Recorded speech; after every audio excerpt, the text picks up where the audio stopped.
Pick-up lines for the soul by Mustard Soup. Denki is 4 years old when his mother wakes him up with a gasp and a light tug on his arm. The sun is too bright, rudely blaring from his window, so he turns away with a grumble and a determination to get back to his vaguely exciting dream where he left off. He isn't sure what to think when his mother then whispers, "Oh, Denki," followed by a shout for his father in a voice that is both excited and sad. When he hears his father coming into his room, Denki opens his eyes blearily to see the worry lines on his mother's face. "It happened! He got a writing mark. It looks like the first word's variation, but..." She trails off and just looks at his dad, and he must see the conflict in her emotions too, because he rushes forward to take Denki's arm. This time, Denki sits up to see what all the fuss is about. And, well, that weird squiggly stuff on his wrist definitely wasn't there yesterday. It means he's gonna get... Denki's mum then glances at him, with a somewhat of a reassuring smile, before continuing to talk to his dad. He's gonna get H-U-R-T in the future. What if it happens when he's still a kid? What are we gonna do? Can we prevent this? At this point, Denki is looking between his parents, about to ask what she means, when the door slides open loudly to reveal his big sister. Her eyes are wide. "Denki's gonna get hurt?" "I'm gonna get hurt?" Denki repeats, staring at the new mark on his wrist and wondering if it's one of those scary diseases his teacher always warns him about when he plays in the mud. What's gonna happen? Is this why his mother looks so worried? Is he gonna have to take medicine? He hates medicine. "You're a lousy bunch of warriors, the lot of you." They all glance up at Denki's father, as he chuckles with an easy smile and a hand on his wife's head. "You're turning our children into little worrywarts, just like you," he tells her, but he doesn't look angry in the slightest. "I'm not a wart," Denki's sister grumbles indignantly from behind them. "Worry warriors, then," he corrects himself, before turning to Denki. "Son, it's gonna be okay. Actually, this is a good thing." He takes Denki's arm once more, running his thumb over the mark. "We all get hurt now and again. You scrape your knees every day and get right back up, don't you, buddy? You're a real trooper, you are." Denki puffs out his chest and nods enthusiastically, before his father continues. "Well, this mark right here says that one day you might get hurt. But it also means that your soulmate, someone who will love you forever, scrape knees and muddy hands and all," he adds, pinching his son's cheeks, "will be right there to help you. I'm gonna make sure you're safe, buddy. And that means it's gonna be okay." Denki blinks up at him in wonder, and then stares at his wrist, moving it into a path of sunlight shining into his room. He's then brought into a large hug with his parents, his mother's worry replaced by a pure, unfiltered love, as she smiles up at his father. And for the first time, Denki notices the way his parents link their pinkies together reflexively. "Soulmate," he repeats in his head. The word makes him feel safe.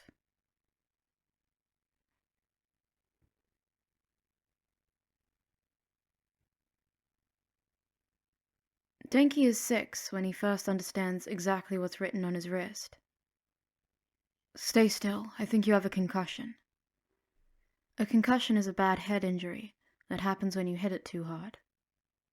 Now he understands why his mum once tried to make him go to school with a helmet on. He understands soulmate connections a little better now. His sister can't see the color blue, and won't be able to see it until she meets someone with blue eyes who can't see the color yellow, the color of her eyes. His parents have an invisible, to everyone but them, red string of fate, connecting their pinky fingers at all times. Apparently that's a common connection to have. And the first words that Denki's soulmate will ever say to him are, "Stay still, I think you have a concussion." Denki's first words to them will also be written on their wrist. He hopes it's something coherent. Concussions can cause confusion and slurred speech after all.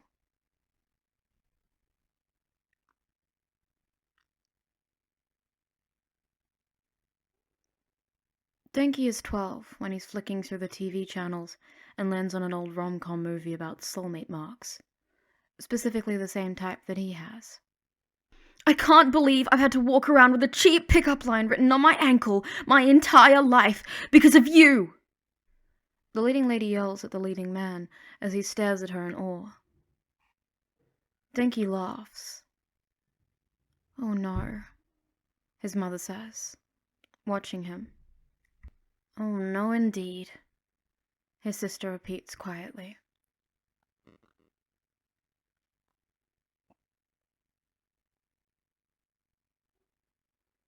Denki is 15 when he enters UA for the first time, ready to launch his master plan on whoever his unsuspecting soulmate may be. He was going to meet them here. He could feel it. As soon as he enters his classroom, he nearly faints then and there, because all these people are so damn attractive, and he doesn't know how he could ever handle it if one of them was actually his soulmate. That didn't mean he wasn't going to go for it, though. Future Denki could deal with being a disaster in front of his soulmate. Yeah, he can do this. "Are you a parking ticket? 'Cause you've got fine written all over you," he quips confidently, to a short, punk-looking girl, taking the seat to his left. She takes a few seconds to look him up and down probingly, before her face changes and she snorts with laughter. "Did you literally Google cheesy pickup lines before you got here or something?" Okay, she's not his soulmate.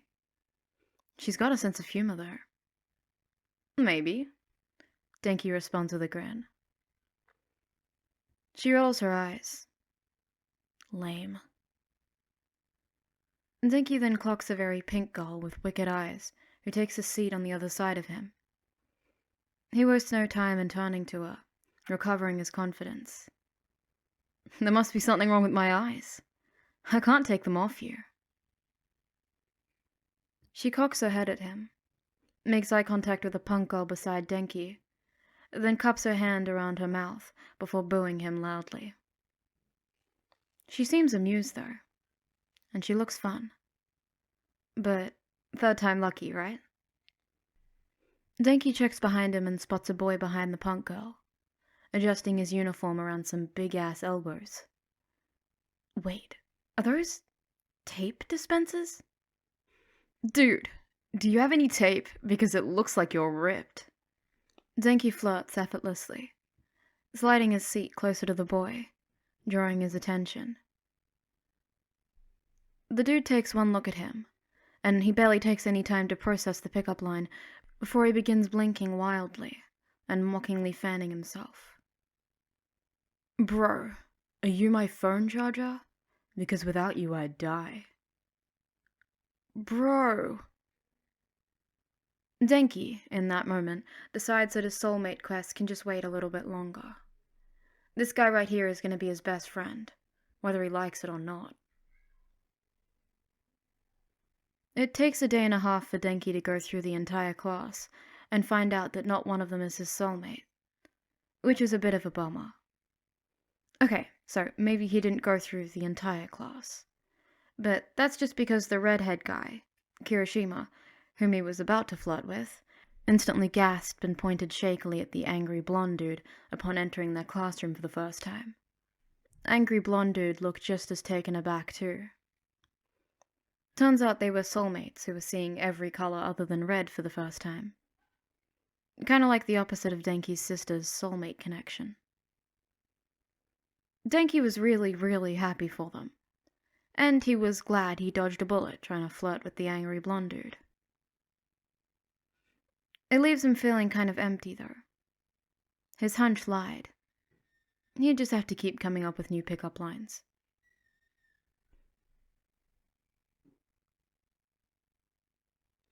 It takes the aftermath of the USJ incident for Denki to consider what his soulmark says. Really consider it. And just start laughing.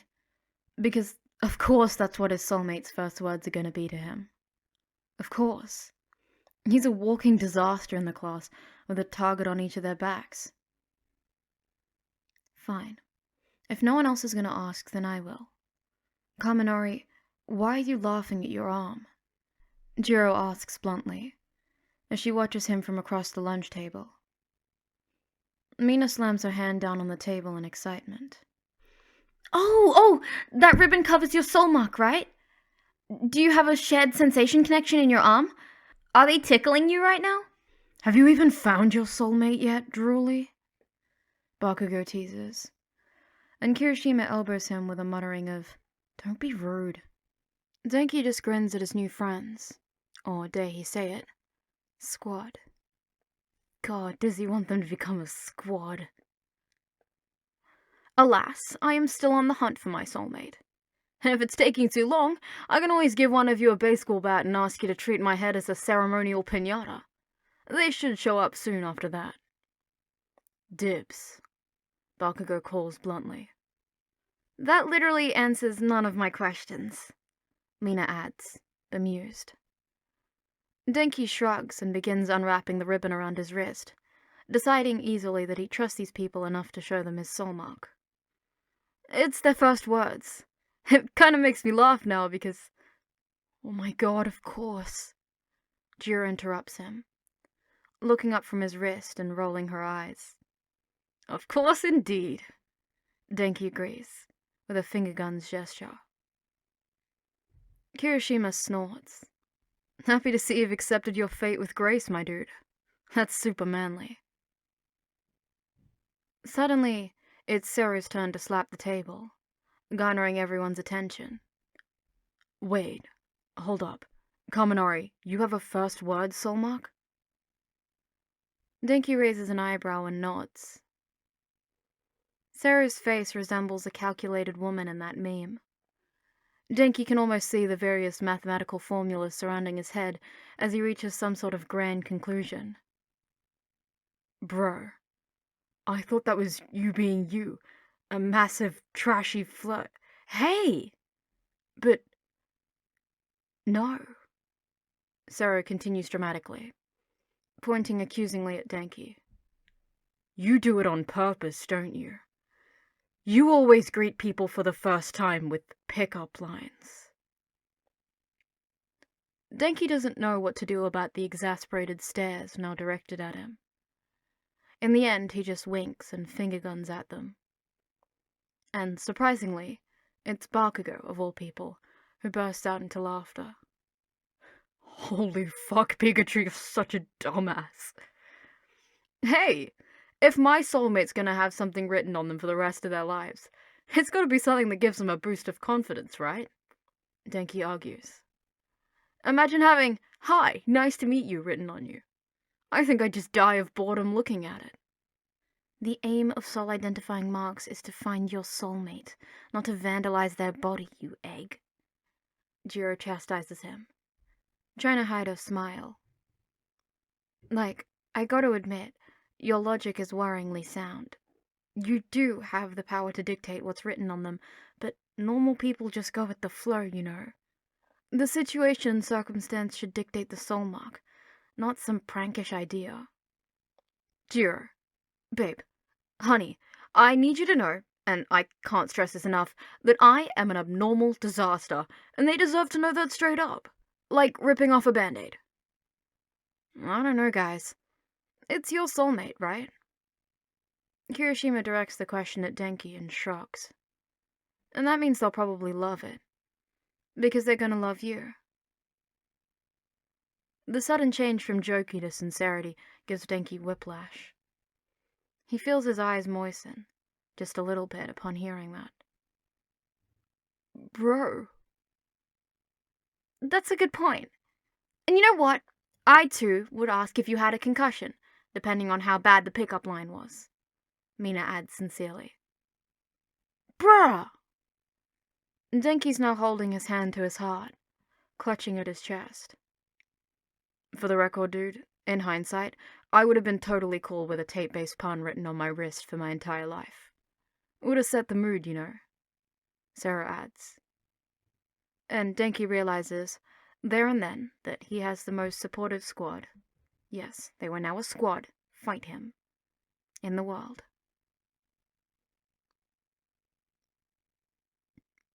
Nope. Oh, come on, bro! He's hot! In like a tired zombie kind of way. I have a zombie-based pun loaded and ready to go. Let me just rule him out, real quick. Get your head in the McFreaking game, Kami. You can flirt with him later. Denki goes slack in Sarah's arms and glares at him. Actually, Kaminari, I think, just for this time, it might be at best if you, Midoriya sputters, evidently trying to not sound rude. Can you try it later?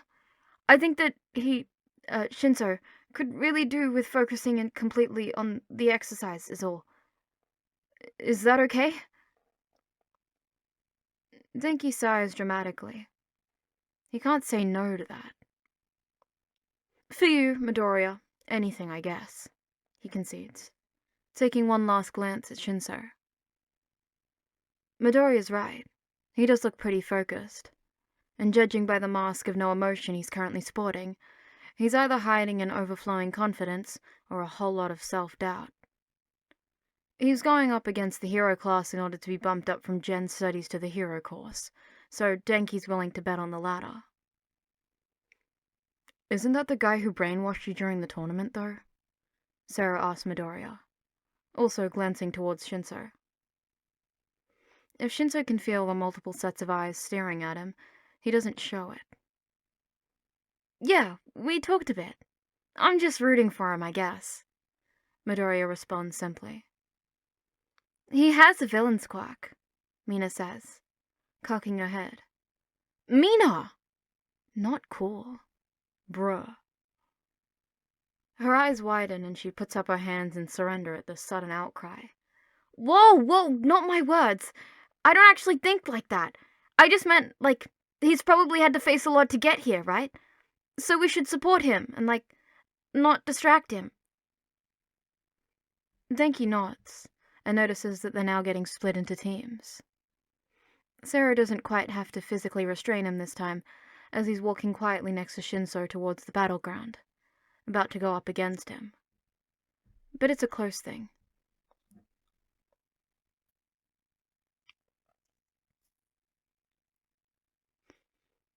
It takes Denki a few seconds to figure out what happened. He'd been in the middle of a plan with Todoroki, watching him melt some ice to make some water so that Denki could electrocute anyone who stepped on their genius trap, when they heard some noise.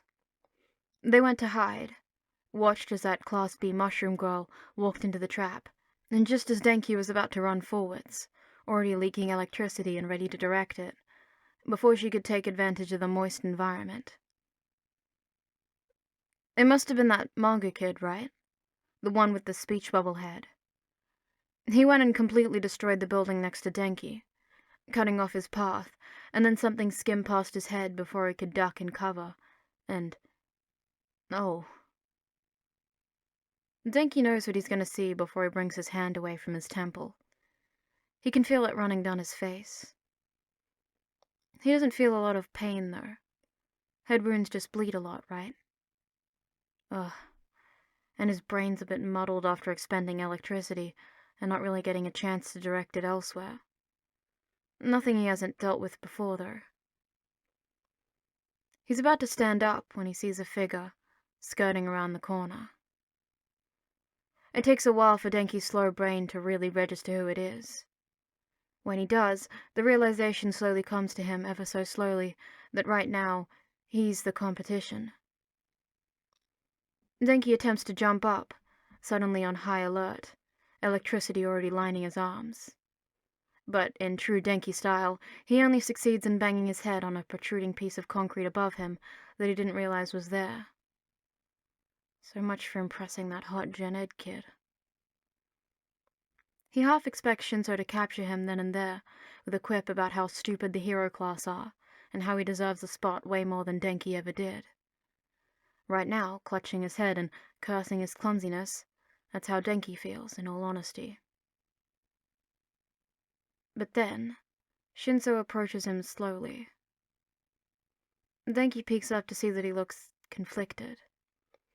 His eyes are darting around, as if looking for direction or an order. He then bends down next to Denki, bundles up his capture weapon, and gently presses it against Denki's bleeding temple. He's frowning. Denki forgets he's on a battlefield. He's suddenly lost in those eyes. They're soft. Shinso frowns deeper. Stay still. I think you have a concussion. Oh. Denki's wrist burns as he continues staring, frozen in place despite the fireworks and screaming going on in his head. Shinso is his soulmate. Shinso is his soulmate! He fucking called it! Bakugo owed him money after betting it wasn't a UA student. Ha! Denki's not sure what sound leaves his throat or what shows on his face. Shinso looks downright bewildered, though. Am I supposed to capture you now, or something? Even if you're concussed and this is just an exercise? Is that what you do in the hero course? Denki doesn't know how to respond to that. He doesn't know how he's ever gonna make himself be able to speak coherently in front of this guy, his literal hot-as-fuck soulmate, let alone respond to questions like that. Does Shinso really think that looking after an injured classmate will probably disqualify him from the hero course? And if he does, then, well, he's still here. Applying pressure to Denki's head wound. Looking into his eyes in a way that makes Denki's tongue feel heavy, but it's probably just to check the dilation of his pupils. Suddenly, he can't deny it, Denki's already just a bit in love. His brain then takes the opportunity to remind him that now's the time. Now's the time to say the pickup line, like he's been planning for years. Right here, right now, he has the power to dictate exactly what would have been written on Shinso's wrist since he was a child, and will continue to be there forever. Hell, he could just say a swear word, and Shinso would just have to live with it. That would be hilarious. But for the first time in his life, it doesn't feel right. Why? Because maybe a pickup line now just feels too shallow for the man in front of him. He deserves the boost of confidence. Something special, sure, but deeper. He deserves a message that would have kept him going until this point, through setbacks and discrimination. He deserves to know exactly how Denki is seeing him. Right now. To know, you're gonna be a great hero someday. Denki finds himself saying, as he beams up at Shinso. Because it feels right. Shinso flinches. His widened eyes dart to his wrist, covered by fabric, and the pressure leaves Denki's wound as Shinso grabs his own arm to bring it up to his chest. Denki is fast to replace the pressure on his temple and sit up, putting a calming hand up. I mean it. I don't even have a concussion, I think. My quirks just fried my brain a bit, and my bleeding is just a flesh wound. Thanks, though. And for the record, rescue points count in this cause, so you didn't do anything wrong by trying to help. Shinso's just staring at him. Denki's mouth decides to keep moving. You'll have another chance to show off your fighting skills, though, right? Not that I don't think you won't get in. You're amazing. Full Homer. We've been eating some purple in our class anyway, after our old resident purple boy was kicked out of the hero course. You're a nicer shade of purple anyway. What do you call that color, by the way? Lilac? Athmist? I guess it looks different in different lighting. Good different. You're very attractive. You're You're my... Shinso looks unsure as he pulls off his sleeve and unties the leather cuff over his wrist. Denki sees exactly what he knows will be there. You're going to be a great hero someday. He nods slowly and mimics Shinso's action, taking off his ribbon. A large, shaky breath leaves Shinso's mouth when he sees the writing on Denki's wrist. And then he smiles. Denki's not sure he's ever seen anything more beautiful. I'm sorry. I kinda wish I'd said something more heroic now, Shinso says, awkwardly, glancing at where Denki's still holding pressure on his temple. He looks nervous. His hands twitch as if they want to resume holding Denki's head, but he's not sure he's allowed to. Denki gently gestures for Shinso to take it again. He does so, and his hands suddenly feel like home. Don't sell yourself short, Shinso. It was always nice knowing that someone would be there to take care of my dumb ass when I messed up. It earns a laugh from Shinso, who then looks back up at his own wrist. He doesn't say anything, but when he glances at Denki, his eyes speak for him. And Denki doesn't know exactly what it meant to Shinso, having that written on his wrist since childhood. He understands, though. Denki then realizes something. Wait, dude, soulmate, love of my life, whatever. Aren't we supposed to be, like, fighting? Shinso jolts when he realizes that Denki's right. That does put a damper on our relationship, doesn't it? Denki laughs at that. It doesn't have to. And he doesn't know exactly what's happened, or why he's frozen, but he does know that Shinso's looking at him with a shit-eating grin.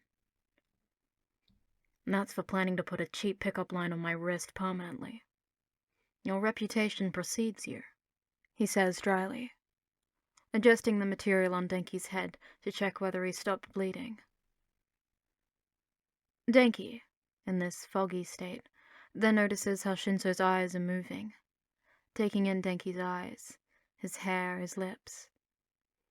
He's almost thankful for the brainwash, keeping him standing and not outwardly freaking out, when Shinso leans in and brushes his lips gently against Denki's forehead. And that's for changing your mind last second, he whispers. Denki loses that exercise that day, along with his team. It's Todoroki, of all people, who clocked the rolled-up sleeve of the two boys as Denki is brainwashed to walk towards the prison for captured students. He wastes no time grabbing Shinso's wrist from inside the prison and scrutinizing it. That's a pickup line? He asks curiously. It's a genuine question. And Shinso has to rein in a sarcastic response from leaving his mouth. Because, in all honesty, it might as well be, he concedes, with a knowing smile.